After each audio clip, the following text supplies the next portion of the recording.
الله أكبر الله أكبر الله أكبر.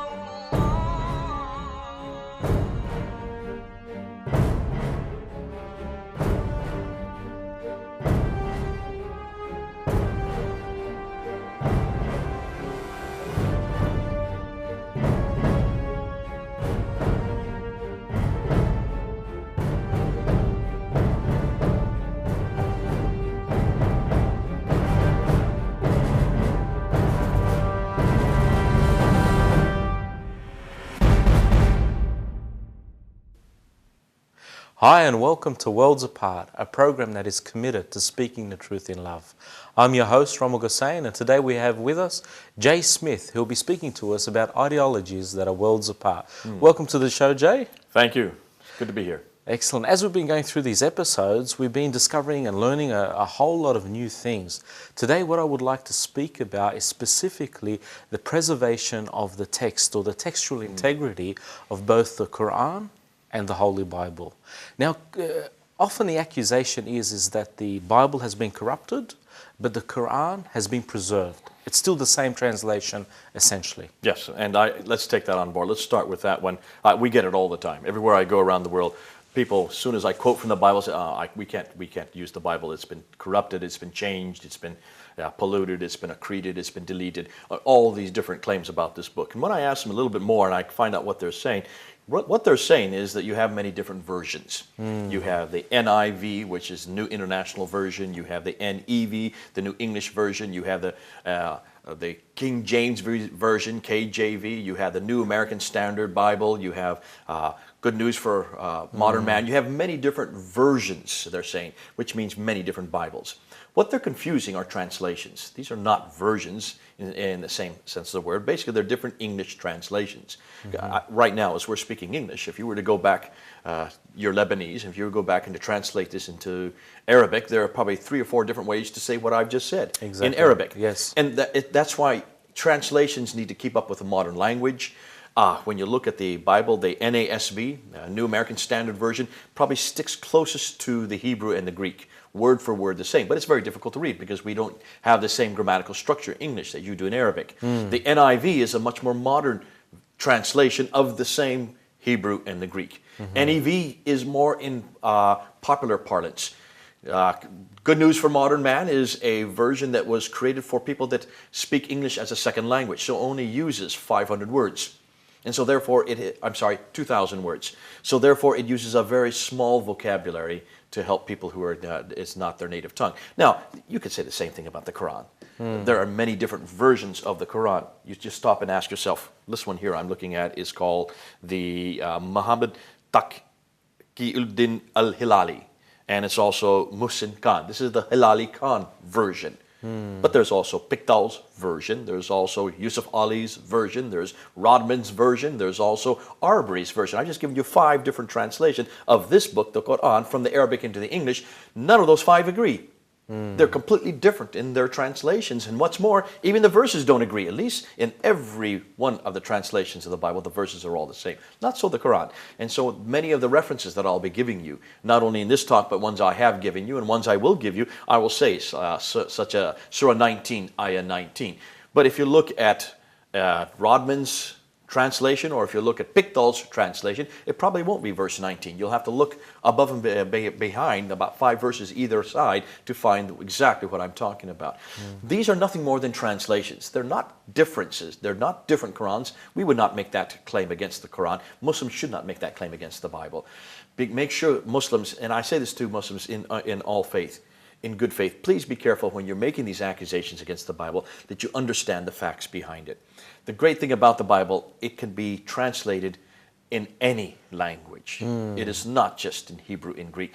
It is just as well understood in Arabic or in English. In fact, right now there are 2,500 translations of this book. Wow. And there's a new translation coming online every 10 days. Every 10 days, a New Testament is coming into a language somewhere in the world. If I can, just stop you there.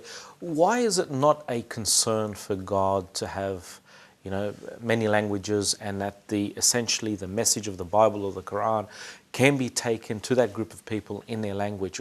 Why is that not a problem with the Christian book, the Bible, but it is a problem with the Quran? Muslims, in fact, usually it's the first, Muslims usually give me that accusation. They say, listen, you cannot read this book unless you read it in Arabic. And so if you look at my Quran here, I have it both in English and in Arabic. And they say, this is the Quran. This is nothing more than the interpretation of the meaning of the noble Quran. It's not even they would say that it is impossible to translate the Quran into any language. Really? Now, you know what that tells me? No, what? It tells me that the God behind this book can only be understood in one language. It says that Allah, what they're telling me is that Allah can only be understood in one language. What they're also saying is that Allah is incapable of communicating His word to anybody else but the Arabs. Which suggests right off the top of my head that 85% of all Muslims cannot read God's holy word in their own language, because 85% of Muslims don't speak Arabic. Wow. Now, this book you can translate into every language. Remember? 2,593% of the world's population now can read the Bible in their own native tongue. Now, what's that say to you? I'll tell you what it says to me. Yeah. It says that the God behind this book can be understood in every language. Exactly, the God behind this book comes down to our level, walks and talks with us, but also communicates us in any language. So which is the more universal revelation? It looks like this is the more universal revelation, because the God behind it is capable of being understood by everyone, unlike the God behind this book. I mean, essentially as well, just on that point, God would be forcing us to become academics if we lived in different countries. We would have to learn that language, and practically that's what God would become interested in, us learning that language so that we can understand or discern the meaning behind it. But that's not practical, is it? It's not practical, and it's not the example of God Himself. Because when God came to earth, who did He come as? He came as a Jew. When God came to earth as a Jew, He started speaking not only Hebrew, but He also spoke Aramaic.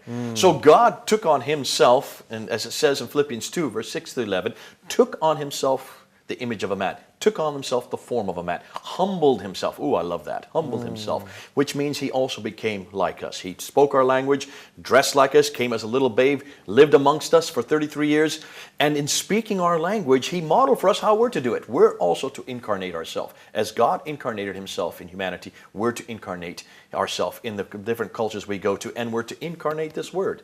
So it's an incarnate word. It's a word for everybody, not just for Hebrews and not just for the Greeks. It's for everybody, including you and me.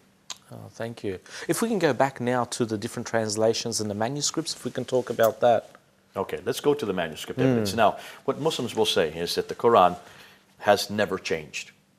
They will say that the Quran is exactly, this book here is the same, the Arabic part, not the English, the Arabic part is exactly the same that has always existed in heaven. In Surah 85, Ayah 22. Oh, so not just for 1400 years. No, this has always existed. Okay. Surah 85, Ayah 22 is the verse they point to. And that verse says, for the preserved tablet. Now, any exegete, any scholar, any commentator on that verse, whether they Tabari or Zamakhshari, Suyuti, Al-Badawi, any of them, they all say that Surah 85, Ayah 22 refers to those tablets that have always existed.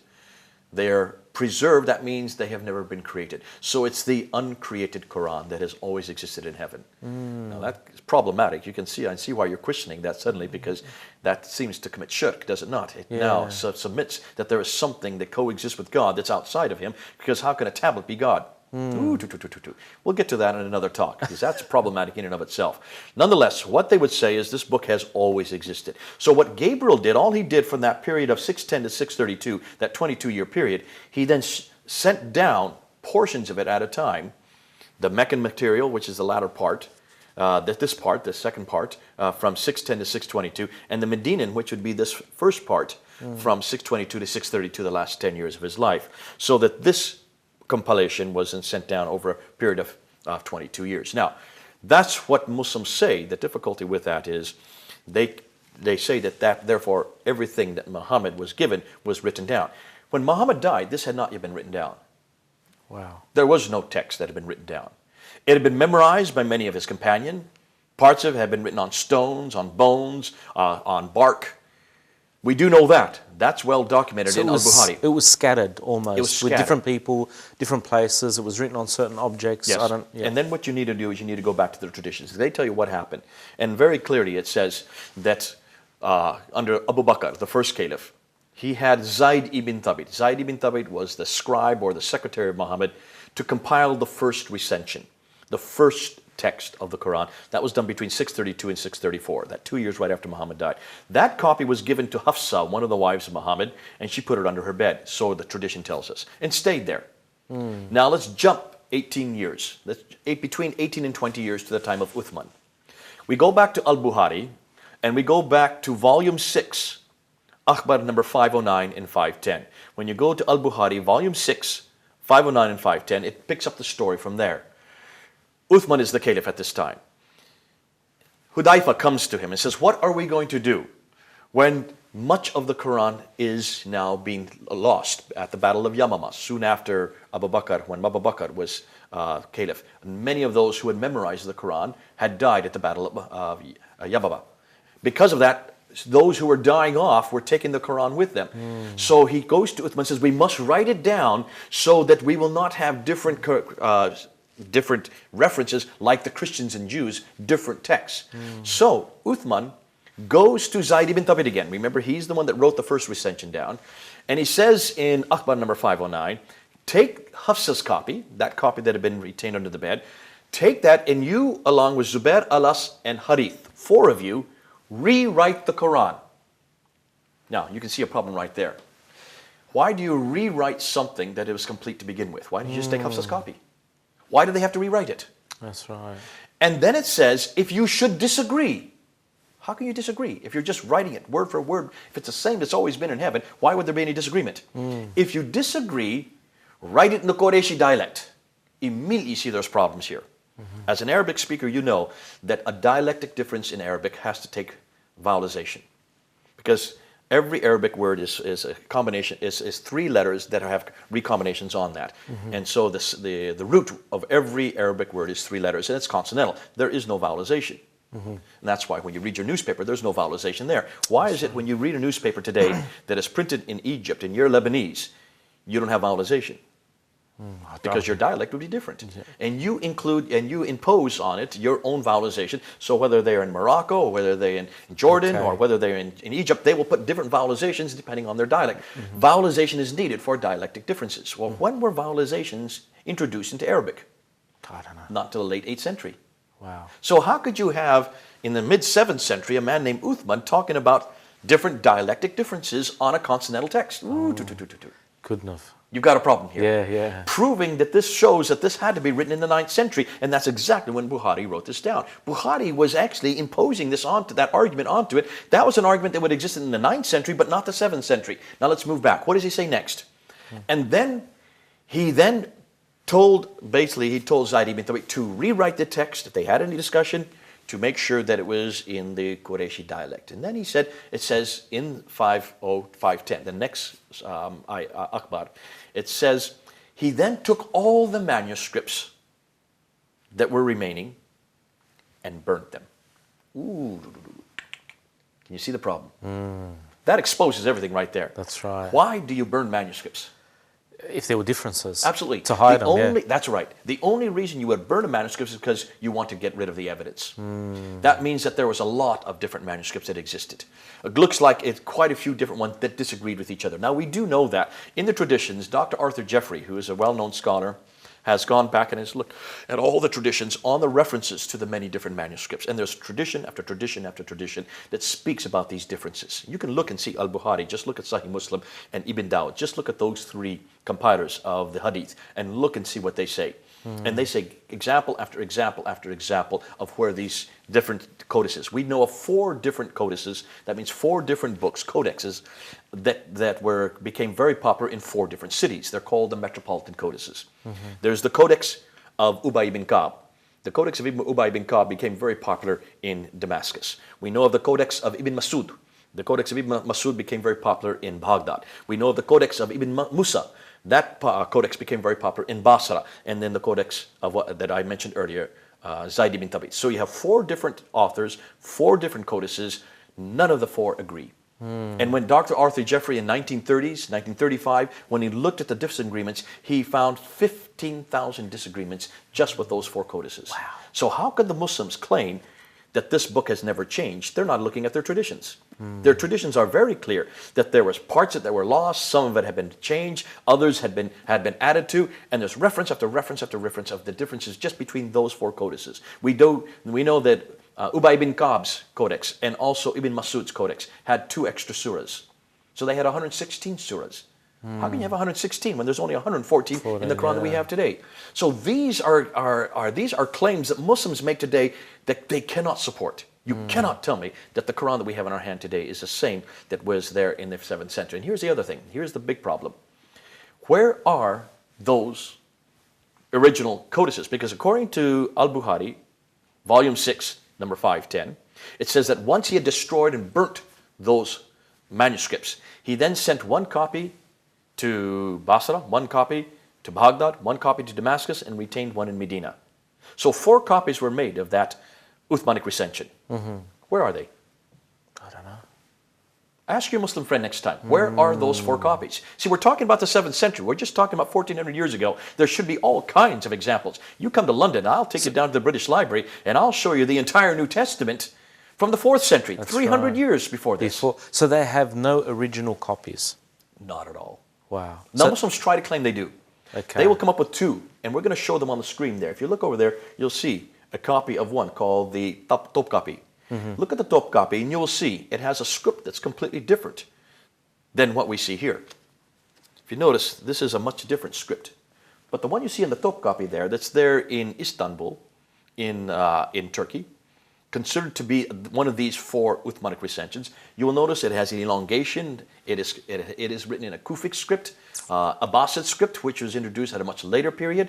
It has, if you look carefully, you can see medallions on it, and the medallions show versification. Yes. Because where medallion, that's where the verse begins. Versification was introduced in the late 8th century. So how can you have all this in a 7th century manuscript? It has justification on either side. That was borrowed from the Christian manuscripts. That was introduced in the early 9th century. So most scholars today would say that the top copy is a 9th century manuscript, not a 7th century manuscript. Now look up there again. You see another one. Here's the Samarkand. The Samarkand is the second one they like to point to. And the Samarkand manuscript, again, you can see there's that elongated script that you find in the top copy. But look, we're going to show you 4 different pages on that. And look at the 4 different pages. It's 4 different styles of writing, showing that it was an amalgamation of different scribes. Again, it has that, it's missing the diacritical marks, but it doesn't have vowelization, proving, therefore, that it is an early script, but it's not a 7th century manuscript. It, again, is a 9th century manuscript for the same reason that the top copy is. So the 2 that Muslims like to claim today are really over 100 to 200 years later. So they've got to find a manuscript that's from the 7th century. And they're unable to do this? They're not able to do this. Why? Wow. Ask any Muslim, where are those 4 manuscripts? Give me one, just 1 manuscript. Now, in 1975, when they're in Sanaa, in Yemen, they were cleaning out the dome of the Sanaa Mosque. They found a trapdoor. They opened the trapdoor, and thousands of manuscripts fell to the ground. Now, that's not surprising, because when Qurans do get deteriorate, they don't burn them, they don't bury them. They usually just put them up in mosques, the dome mosque, and they leave them there, and they forget them, and these were all forgotten. And as they were going through these different manuscripts, they came across one manuscript they couldn't read. The reason why, it had a script that was very archaic. It didn't have any diacritical marks, no dotting above below the line for showing which consonants they were referring to, and there was no vowelization on them. Plus, there was no medallions to show versification as well. So it had no diacritical marks, no vowelization, and no diacritical marks. And they couldn't read it. They had a hard time. So they brought 2 scholars down from Germany. They flew them down in 1981 to look at this manuscript. These are known as Dr. Gerard Puyn and Dr. von Bothmer, considered to be probably today the world's scholars' authority on archaic Arabic script. They came in 1981 to look at this manuscript, and as soon as they looked at this manuscript, they took pictures of it, put it onto microfilm.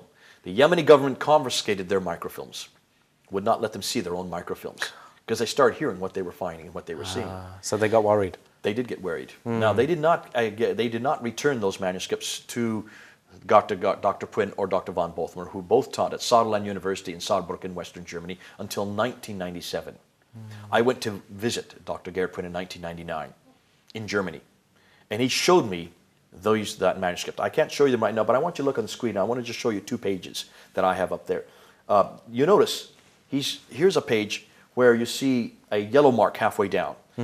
Above that is Surah 19. Okay. Where that yellow mark is, it jumps to Surah 22. The question you should ask is, what happened to Surah 20 and 21? That's right. So obviously when that manuscript was written, and that page you're looking at has been dated to 705 AD. Muhammad died in 632. The Quran was supposedly compiled in 650. So we're talking basically about 50 to 55 years after Muhammad, the recension, Uthmanic recension. Here you see, interesting, look at the script. That script that is on the right-hand side is what we know as Hijazi script. That's the kind of script that would have been in existence when Muhammad was living. The Hijazi script is a 7th century script, and it's also an 8th century script. But it went out of style in the mid-8th centuries.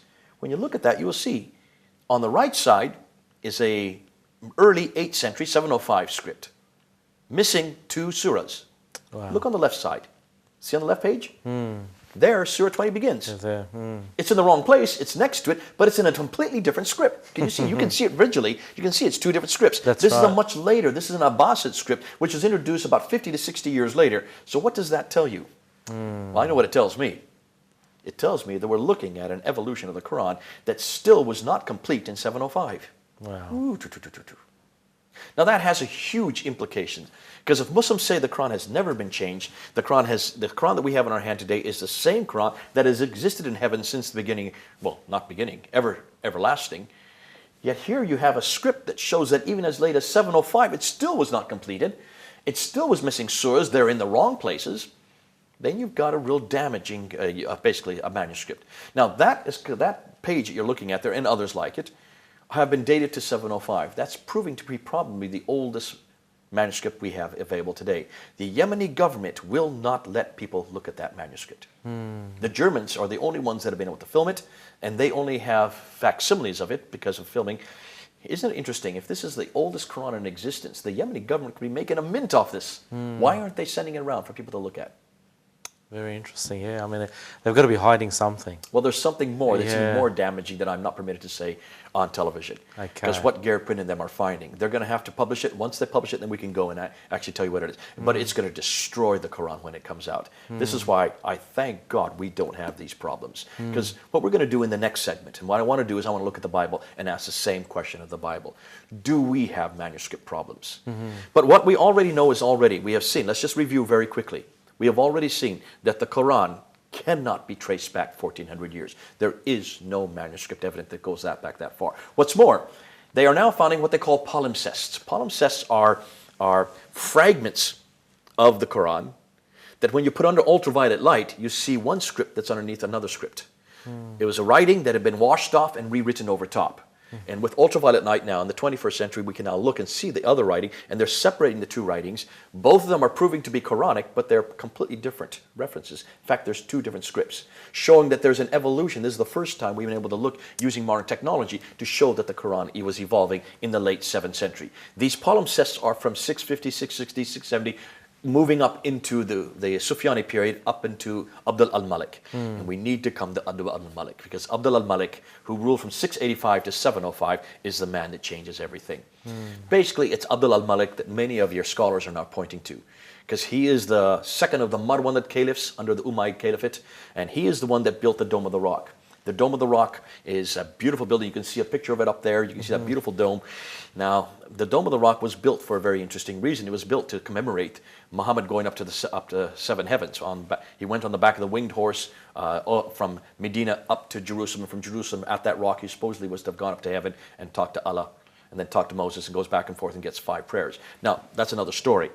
What's interesting is when you go to the Dome of the Rock and you look at the inner ambulatories, the inner parts, the only original part of that building, they have Quranic references up there, but they do not correspond with the Quran we have here. Really? In fact, it's fascinating because they don't say anything about that event of Muhammad going up to the 7 heavens. They are all anti-Christian polemics. Wow. Now, I'm going to leave that there, because what that is showing us is there, even as late as 691 when that building was built, or 690 when that building was built, you still did not have a Quran that we had, a reference that we have in our hand today. That's hugely damaging for Islam. Oh, it is, definitely. Thank God we don't have that problem. Yes. The next question we're going to get into is, what about the Bible? Exactly. We'll leave it there. We'll come back to that. Exactly. If I can just refer to one thing as well, would you encourage Christians to study these things? I mean, you've said a lot of information now in a short period of time.